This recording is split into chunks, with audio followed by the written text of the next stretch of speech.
Благодарам.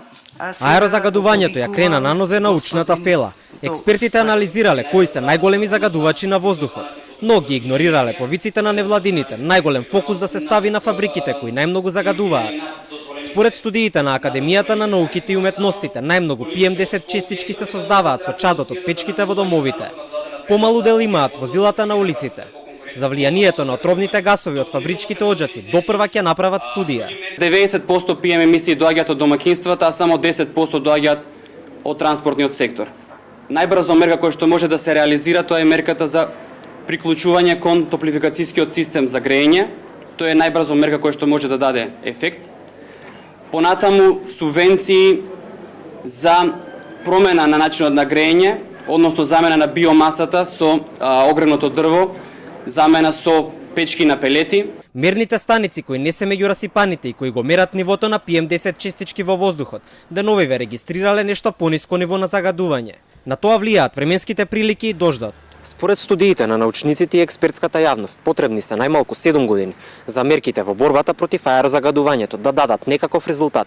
Во меѓувреме, ветерот е единствената надеж на луѓето дека воздухот ќе се расчисти.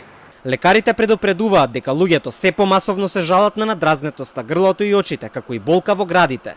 Хронична и долгогодишна изложеност на екстремно загаден воздух може да предизвика и смртоносни болести. Секое аерозагадување, независно дали станува збор за PM10 честичките или другите гасовити аерозагадувачи, тие се оксиданси, значи тоа се материи кои што прават оштета на површината од клетките и како резултат на тоа настанува едно воспаление, кое што пациентите го на некој начин препознаваат по појава на одредени симптоми, како што е гребење во грлото, печење во очите, кивање понекогаш, сува уста, тежното дишење, стегање во градите и некои други симптоми. Хроничното експонирање може да доведе до посериозни заболувања, да влијае на кардиоваскуларниот систем, се разбира и карциномот на белите дробови доаѓа во предвид. Еколозите секојдневно апелираат да се зголеми бројот на инспектори во град Скопје. Наспроти тоа, од градот се фалат дека годинава е дуплиран бројот на казни за загадувачите. Работилницата на темата аерозагадување, која се одржа во градските простории, ја иницирал градоначалникот Шилего, но тој не се појави да дискутира за причинителите на загадувањето и можните решенија на проблемот.